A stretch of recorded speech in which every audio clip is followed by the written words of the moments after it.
Welcome to the Not in the Job Description podcast. I'm Scott McLaughlin. And I'm Chris Kiernan. No matter what type of job you've had, there were situations that happened to you during work that you couldn't wait to tell your friends about. We interview a variety of guests about some of their crazy stories from work, from entry-level food service industry jobs to doctors and attorneys. We will explore funny, gross, embarrassing, scary, and sometimes almost unbelievable stories that people have experienced while on the job. Keep in mind that our guests or the companies they work for may be masked in order to protect the innocent, or maybe even the guilty.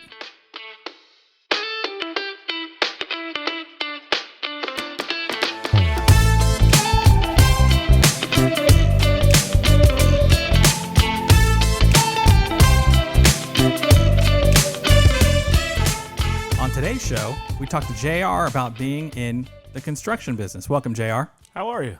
Good. How are you? Oh, not too bad. Thanks for joining us today. I'm looking forward to this show because I am the kind of person that cannot pound a nail into a piece of wood, and I can't do any construction whatsoever. And my wife's family, these guys like build their own homes. I think if you gave enough time, they'd build their own cars. So I love the construction business because I know it's just very detailed and it's nothing but learning to do things the right way. So I love talking to people in the construction industry. How long have you been doing construction? 29 years. 29 years. So what kind of construction do you do? Basically anything to do with dirt, ground, what goes in the ground, what comes out of the ground, sewer lines, water lines, storm, building pads out of dirt, stone. Okay. And wires and things like that, is that still in your wheelhouse? Say that again, please. To have like wires and fiber optic and spaces for them to go into? Yeah. That is one of the things I do now. Now, did you start in that business in construction, or have you done anything else? I actually started building dredge ponds for sewage. That's how I got started in the business. Yeah, it's a wonder you left that. Sounds like a great job. It was a great opportunity, wasn't it? So, is the smell just as bad as I imagined it Well, is? see, you got to remember, I wasn't around for the sewage part when it was filled. Okay. So that was the beauty of it. So you were not, when they said we need to quality check this, you were like, okay, good luck. Yeah, I hope that works out for you. He was the before and not the after. That's smart. Yeah. Smart. I'd work that into the contract, which I'm sure they did. So you've done this for 29 years. Yeah. I can only imagine you've come across some stories that were not in the job description in this business. So Several. I can tell you, I always think it's really funny when I talk to people who manage people, and I understand that you've kind of had that relationship with people on the construction site. Any interesting stories about managing people on the construction site? This one kind of sticks out to me. I had a guy that worked with us he was probably there 4 or 5 years. I ended up making him a foreman, smart guy. Single, had disposable income. And so he decided he liked to drink. There's nothing wrong with that. No, there's not. I mean, I like to drink. But one Monday morning he comes in and he finds me, and I'm like, this is weird that he's walking into my office on Monday morning. He's got places to be and he knows where to be. He says, hey, I need to talk to you. I'm like, okay, what's going on?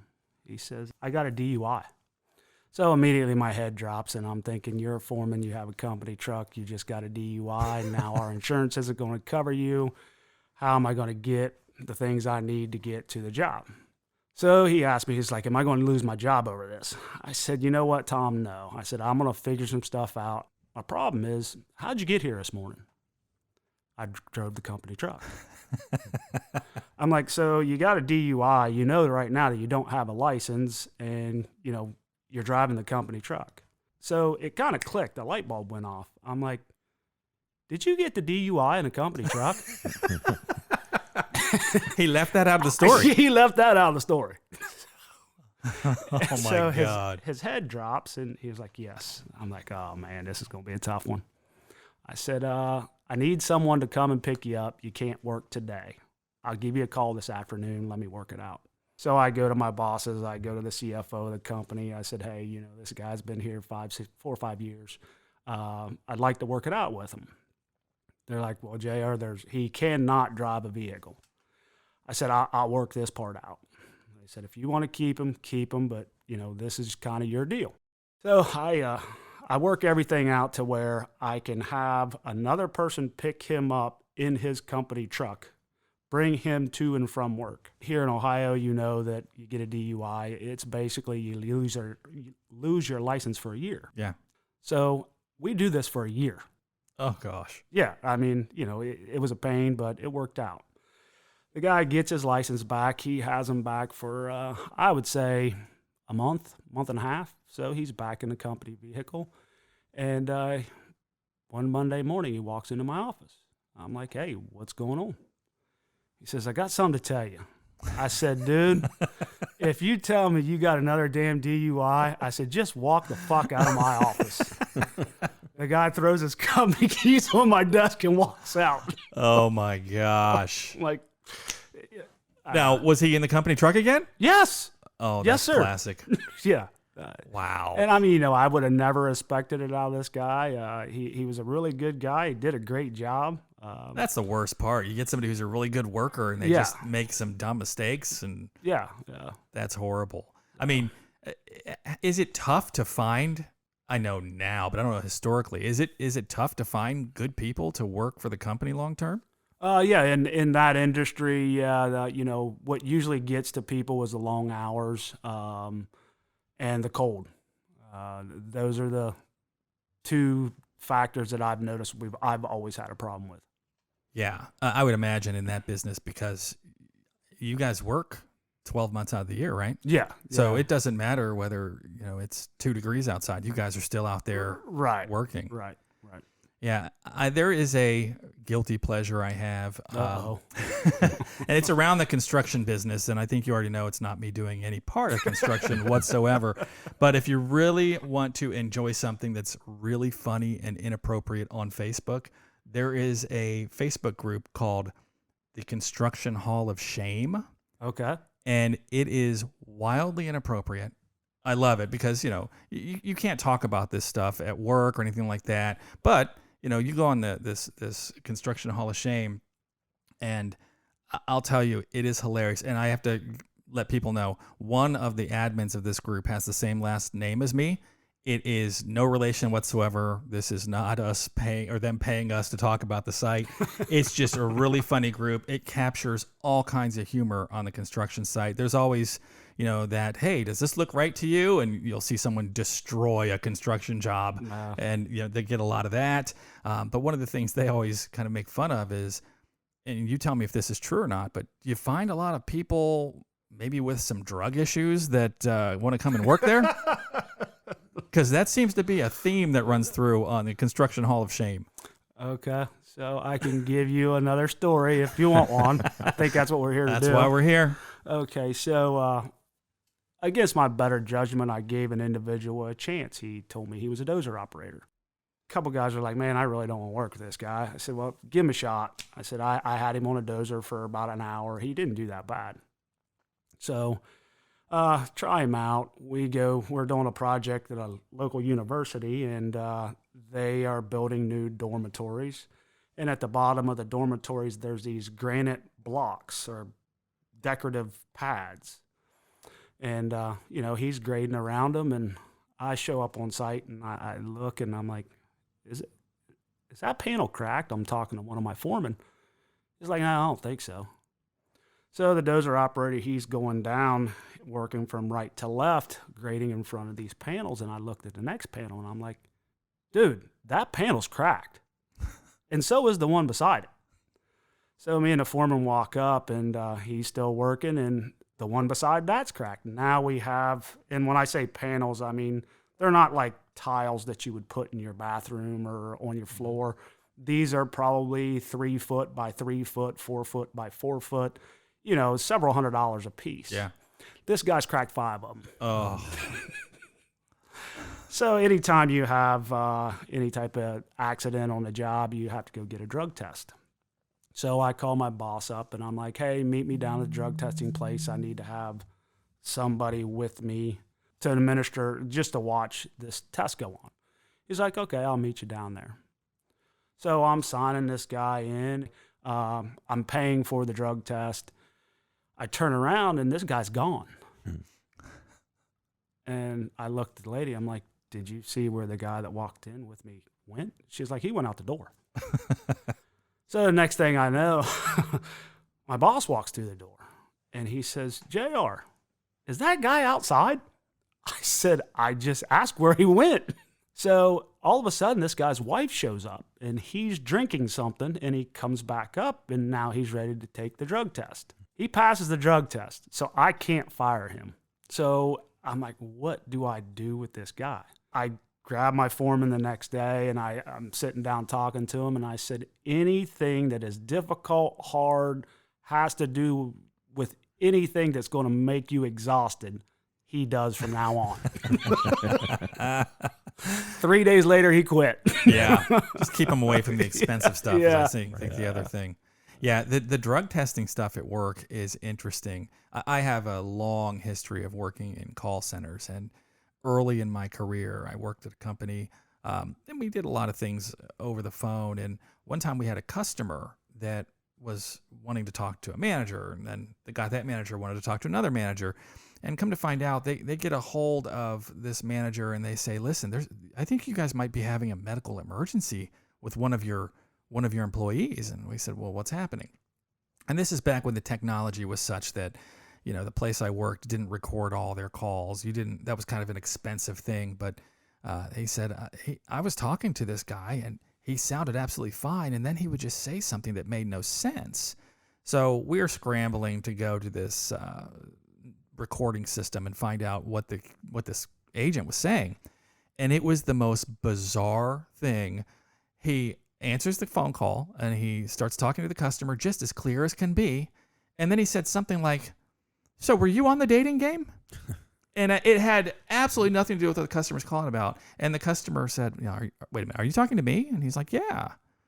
And the guy goes, no, why does my name look familiar? And he was like, oh, I'm sorry, I didn't get your name. I mean, it was the most bizarre thing. And then he would answer a question about the person's account, the customer's account, just fine. And then he would be right on like, hey, have you ever eaten a wombat? I mean, it was the weirdest situation. And so we ended up, finding out where this person was. They were somewhere in Texas. And we got a hold of the manager. And they called me later and told me like, yeah, this guy... he had some pain medication for surgery, and he decided, I don't have time to take them for the next 2 days. I'll take them all at once. Perfect. So he was out of it. And luckily, in that scenario, it wasn't this person had a problem with it. It was more of a short-term abuse of somebody trying to do the right thing. But yeah, I can imagine in the construction world, the drug problems have to be a little rough. I mean, you've got a lot of people around some heavy equipment. Mm-hmm. And I always wonder when I see, situations out there where, they hit a water main. I often wonder, was that just a bad map or was somebody starting the weekend early? I can't answer that question. I mean, I am a repeat offender on hitting water lines. And it seems like it happens on Friday about 3:30. But yeah, it's pretty common. That's funny. Oh, wow. Well, again, if you get a chance, check out that Facebook group, Construction Hall of Shame. But you better have a broad sense of humor. I'm probably in it. There's a good possibility, and it's definitely not safe for work. But I will tell you, it is very funny. And they'll tell you up front, if you get a problem with this site, just don't go to it because we're not stopping. And they're really funny. I don't know, Chris, have you ever seen them? No, I've not. Oh, you'll have to check them out. They're pretty funny. JR, you will absolutely think it's hilarious. Or you'll just be like, yeah, this just reminds me of working. Yeah, and maybe you won't like it. I don't know. So one of the things that I wanted to ask you about, JR, was I noticed that there are some occupations out there where there is just this natural sense of camaraderie. And the thing I love about, we had somebody on here who was from the military, and you have a job to do, but you are also part of a team. And I think there's a camaraderie that gets built up there. And anytime you start seeing jobs with high levels of camaraderie, you usually get some pretty good prank stories. So, well, and here's what I did a little research. This might spawn some thoughts on your side. But from constructaquote.com blog, this is just a few of the top 10 pranks found on the construction site. Asking someone to jumpstart a chainsaw. So you tell a younger, less experienced crew member to run the chainsaw blade against a stretch of concrete to jumpstart it. And if you don't believe me, go on YouTube and look up jumpstart a chainsaw. There's plenty of videos out there. Believe you, I've done it. Did you jumpstart it okay? No, I've had guys try and do it. I've Okay. told them, hey, go. We call them partner saws. It's a fiber material blade used for cutting ductile iron water line. But yeah, that's pretty much how Have you them describe it. Jumpstart that. Very good. Yeah, and after about 30 seconds, everybody starts laughing, and the guy is a little bit pissed. Again, building that camaraderie. Right. Another one from this website was using an epoxy to fix a coin or paper money to the floor of a highly populated work site. So I imagine if you put some epoxy down and pasted a $5 bill on the concrete, you could get some pretty fun times watching people pick that up. That's a good one. I haven't seen that one yet. Well, let me know how it goes next Yeah, week. right. I'll tell you on Monday. Another one is sending new workers to the store for supplies. On the list, a left-handed hammer, blue steam, sky hooks, the spirit level bubbles, and then skirting board ladders. I think that would be pretty funny. You guys, yeah. No. See, I didn't think that was funny because if I was on that construction site, I would have had that list. I would have been at Home Depot, and I would have been like, listen, guys, it's important that I get the left-handed hammer. Okay, I got a good one for you. And this is, you're not in the construction business. So if I tell someone to go get a bull's dick and a pancake, what do they do? Whoa, bull's dick and a pancake. Yes, sir. They go to IHOP, I guess. So when you are installing concrete pipe, it has a hole in the center. So Okay. you take the bull's dick, you stick it through the hole. Okay. You take the pancake, you slide it through the hole of the pipe, the actual where water would flow. Okay. And the pancake clamps onto the bull's dick, and that's how you pick it up. Now- So when you tell someone to go get the bull's dick and pancake, they tell you, go fuck yourself. Right, 'cause they think you're messing with them. Yeah, right. Yeah. And then you get mad because you really want to get this pipe in the ground, so you go get the bull's dick and the pancake yourself, and you throw it at them. Yeah. Yeah. I see. Again, doesn't always pay to be the new guy on any construction site because that would be me. Like, JR's messing with me again. Well, that's because they just sent you to Home Depot for the, That's true. The Mm-hmm. sky for the hooks. left-handed hammer. So That's Yeah. true. Yeah. There were a few of these that I thought were also really funny, and I would fall for them, but I would end up getting somebody hurt. Well, for people in the plumbing and heating business, hand the newbie a bucket, ask them to get a steam sample. Yeah. And if you are in the electrician world out there, you can do the same thing. Ask them to catch the sparks so we can get a sample of that. And I think there was one in here that is just brilliant because of its simplicity. And that is you nail a toolbox into concrete, put all the tools back in the toolbox, and then ask the new guy to bring it right away. So I would probably do that thinking it's funny, and someone would throw their back out, and then I'd be in all Workers' kinds of comp trouble. claim. Exactly. Exactly. So any pranks besides the... I need you to tune the hook on the excavator. Oh, So those need tuned. Those need no tuning at all. They pretty much free spin themselves, but you can get 15, 20 minutes of laughter out of it. I can't really think of all the stupid things that we've done on site, but I'm that's sure one of them. there's plenty of them. Now, the other interesting thing is when you're working in the construction business, sometimes it's probably nice, sometimes it's not, but you're always working with a group of people. Like you've got a team there, and they might not even be part of your construction crew, but you have to work with developers. You have to work with different groups that are doing the surveying of the land or the property owners, or like you end up running into any conflicts with any of these groups, even outside of your own construction crew. Oh, always. There's always somebody whose work's more important than you, and they have to do this now, and they need this, and they need you to move. Or they're just, always trying to prove you wrong. It doesn't, in our business, you don't get along with everybody. I'm not so sure there's any business where they get along with everybody. I don't know where else you've worked, JR, but I can tell you I haven't worked there yet. Oh, okay, I got you. See, so our industries are kind of the same. So let me ask you, My dad was in construction, residential, roofing, siding, windows. And he always said when the painters came, they were always just a little weird because they're sniffing, paint fumes all day. And he could work with anybody, but the painters always seemed to be the ones that were just a little touched sometime. Is there, now because you're doing a lot of excavation work, you're probably not working with painters, but is there another subgroup of contractors that for whatever reason, when that particular type of group comes, you're just like shaking your head like, oh, here we go?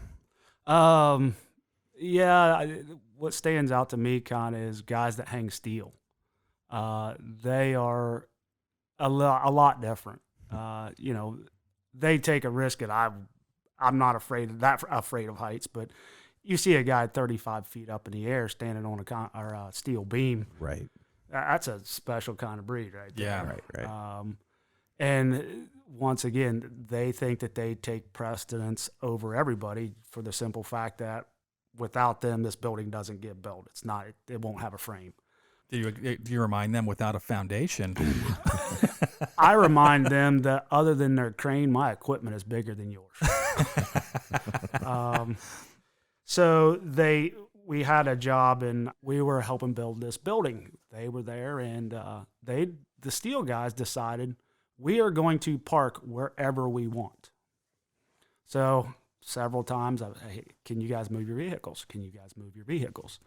About the third day, I'm like, you know what? I'm tired of this shit. I said, take that loader with that set of forks and just move their trucks and move them into that field. So my loader operator, he picks truck up, he puts it in the field. He goes back and he gets the second one. These steel guys jump off of this building and they're like, what in the hell are you doing? I said, look, I've asked you several times nicely to move. You guys keep doing it. Therefore, your truck is now stuck in that mud. See, again, this is where I would try something really clever like that, and the car would fall off. It would roll over, catch fire, catch the entire site on fire. I would burn down a neighborhood. That's just how my luck goes. Yeah, I mean, you do asshole stuff sometimes. Now, you told me that there was one time you guys were doing something around a popular mall around here, and you ran into some conflict. This is kind of a long story. I got a call from a guy that I've known for a lot of years, and he says, hey, we got this job. Can you look at it and bid it? And I point blank told him, I said, hey, your engineering firm doesn't like our company, so why are you asking me to bid this? Because everybody else said no. I said, okay, that makes sense. It's a hell of a sales job. Yeah, there. yeah. So we go and we're doing this project, and the guy that is their principal engineer, at every turn he has some sort of complaint about the way we're doing things. One of his complaints was we were trucking in dirt from another site to help with this slope, and it started to rain. So versus putting this dirt back on trucks and trucking it out and spending more money to truck it back in, I decided put it on the slope, seal it off, compact it down. When we can get back to work, we'll dig it out, we'll place it back in lifts like we're supposed to. Yep. They have an inspector there on site that watches our work, does our soils testing, our compaction test, and I brought this idea up to her, and she's like, yeah, that's fine. The next morning, I get a phone call. Hey, we need to meet. I said, okay. So I go into this meeting. Well, there's the guy that asked me to bid the job. There's the principal engineer. There's the owner, representative of the local mall, and the inspector. And to my surprise, my boss was there. And I'm like, what the hell are you doing here? I was asked to join because we got a huge problem.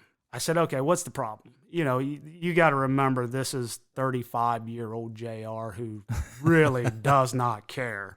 And now I'm 52 and I kind of have the same attitude. Yeah, I was going to say, I'm glad to see you've learned so much, but please go on. So they explained to me what I did. And I'm like, this is what we talked about. Well, yeah, it is what we talked about, but you can't just do that. You've got to take it out and you've got to compact it in lifts. And I'm like, we said that we were going to dig it back out and put it back in lifts and compact it.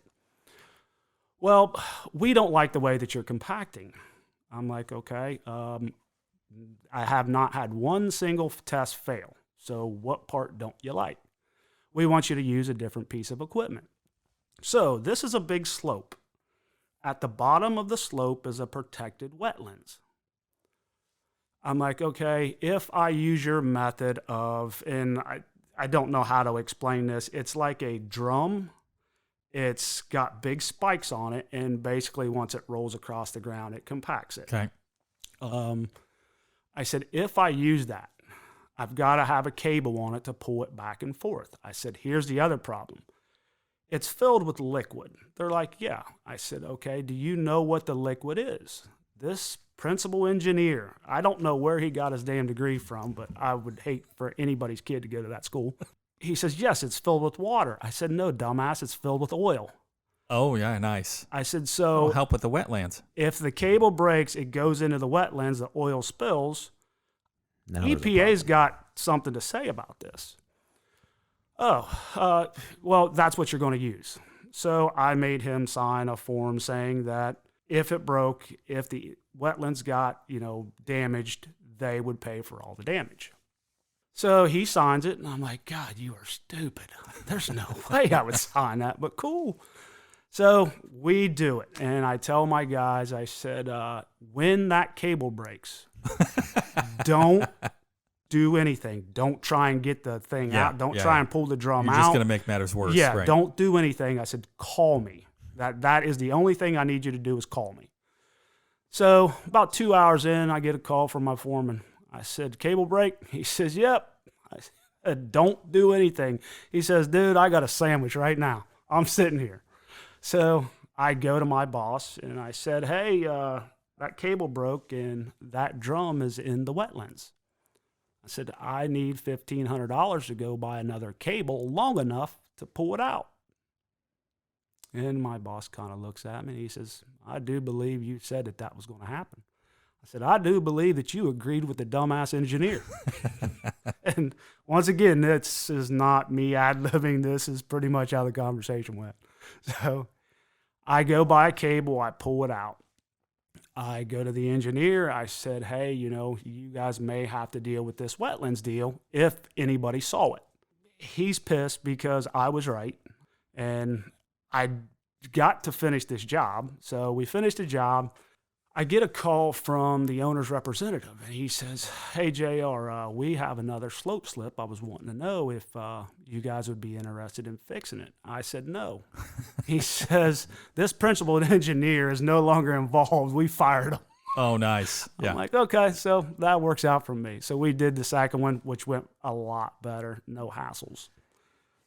Yeah, that's interesting. I will tell you this. Whenever I start to see people who kind of know what's happening in their jobs, I like to step back and let them do their jobs. I have learned throughout my career that I may think I know certain things, but if I get somebody in who's done that job before, I will take a back seat immediately because I will absolutely screw that thing up and think that I know what I'm doing. So I'm very anxious to get as much detail and as much expertise as I can around what I'm doing.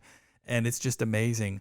I have met more people in my career who have this gift of speaking with such certainty when they don't know what they're talking about. And I think it is, I mean, I'm always amazed when I see it. And sometimes I just watch it like somebody who is just performing this performance art that I've never seen before. And they're just so fantastic. And they're just full of crap, but you just can't stop watching them. And it's just amazing to me that people don't take heed of people who've done the job before and know what they're doing.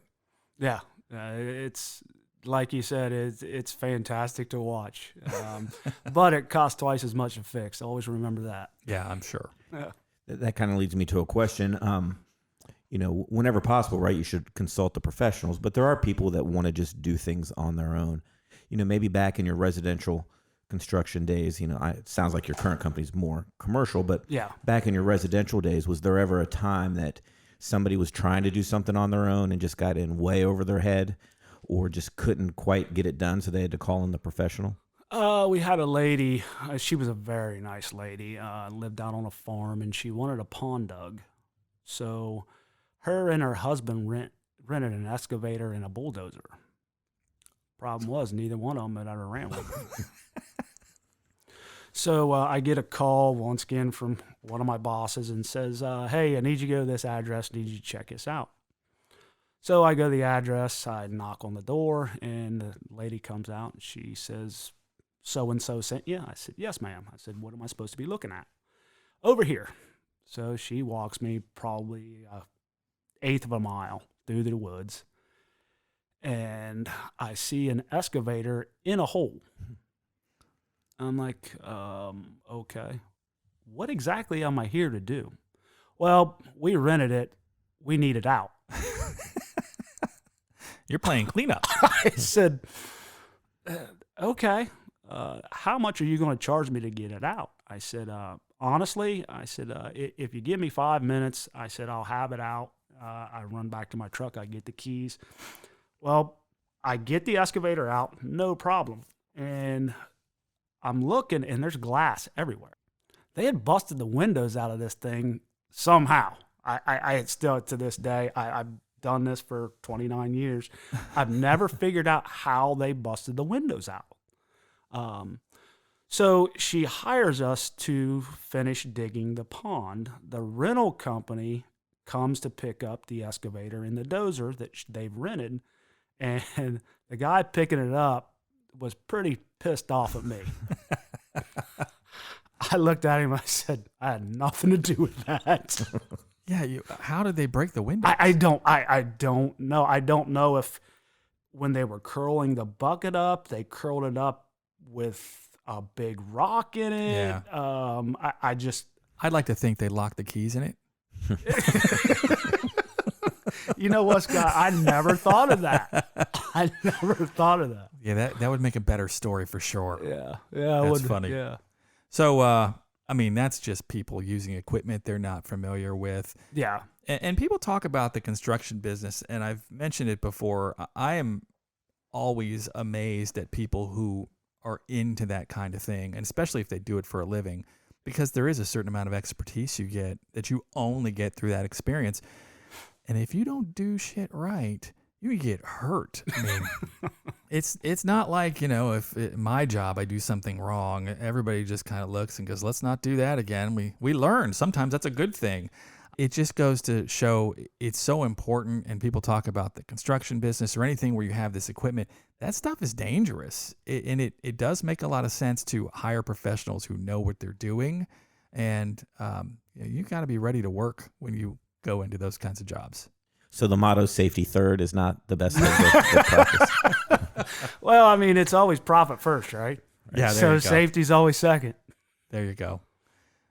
So as far as dealing with employees again, I wanted to make sure if you've, again, I've been in call center type world. And I know that we have a relatively high turnover because it's a entry-level jobs a lot of times, and it's a lot to learn, and people think they want to do it, and sometimes it's not a good fit for them. What's the turnover like in the construction business? So it's probably like you guys in the call center. There's only a certain amount of people that do what you do. In the construction business, you think of all these companies and how big they are and how many people they have and how many states that they cover. But there's one factor that people don't look at is everybody knows everybody. Yeah. Because you are kind of a specialized little niche market of what you know. So I know guys that work at several different companies, and your name travels around, be it a good name or a bad name. So as far as the turnover goes, you really don't hire the guys that people speak bad of because you know how it's going to end, because it's ended that way the last 4 or 5 places this person's worked. Where our biggest turnover is right now is guys that are just now getting into the business and don't want to work. I don't want to carry that ladder. I don't want to shovel. So I would say that our turnover is probably somewhere around 35% of the people. Wow. Yeah. Wow, okay. Yeah, I know. I read a stat and doing some research on construction, and you can just back me up with your informal knowledge of people you work with, but this blew my mind. Okay. They said the average construction worker in the United States today, the average construction worker is 45 years old. Yeah. Does that jive? The average age of my 5-person crew right now is 51. Wow. So we're going to be hurting in about 15 years. Yeah. Well, see, and that's where you think we're going to be hurting in the building industry. I look at it as I am a union construction worker. I need people to take my place to start putting into that union. So, yeah, absolutely. I'm sure that can have an impact of the future there. I know my son, who produces this show with his company, Lounging Ogre Productions. I love it. Yeah, and it's fitting. And I'll tell you, I just think he went to school. There was a fork in the road when he was done with high school, and it was learn a trade, go to college. And it was really a decision for him. And at the time, he ended up getting some interest from an art school locally, and he's always been into that. So he decided to go to school for cinematography. And that's just good. He likes his car. We figured he might be able to live in it. So he finishes his degree there. Now, the good news is he's into everything. He's into all kinds of production, and he'll do podcasts and videos and things like that. I think if I was in a time machine and could go backwards, I think I would have put him towards a skilled trade, construction, plumbing, something else, because I think that's where the money is going to be. And if you don't like your boss in that business, it's on you. You've got some options. Yeah, 100%. I mean, and a lot of guys, when they hit like 40 years old, they get tired of working for somebody else and start their own company. But once again, if you don't go the start your own company route, your name does get around, and it can go one of two ways. It could be good or bad. Sure. And I would imagine it's the good guys then that do start their own company because they've built up, their name means something, so they're able to get the customers. They're able to do the job that they need to do. Correct, 100%. I know 3 guys right now that have started their companies, and all 3 of them have told me the same thing. Man, it cost me almost $1 million to start this company. Sure, but it sounds like there's plenty of business out there, and you have to go get it, and it helps if people know your name. So agreed. That's the good part of it. But I imagine if you try and start your own business and you're either not well known or known for the wrong reasons, you might have an uphill battle. Yeah. There's, and even like it's not just trying to find the business, because you could always go into public works where you have to bid jobs with the city of Columbus or somebody like that, and they tell you no. No, you cannot bid this because you suck. Yeah, that would be a tough pill to swallow, wouldn't it? A little bit. When a city bureaucracy says, "Oh no, you're horrible." Yeah, that's got to be rough. All right, so off the top of your head, easiest job you ever had? In the construction business? Yeah. Easiest job I've ever had. Or when you get it, you're like, "Oh, piece of cake." Yeah, when I find that job, I will let you know.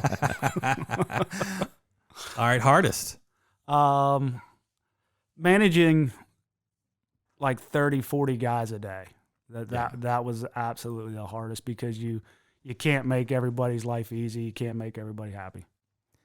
Yeah, and I'm sure there's things that need to be done, and there's no way you're going to make them not need to be done. I mean, right. Yeah, somebody's got to do it. Yeah. Right. Yeah. Yeah. You've got to step up. And there's a reason they call them work boots.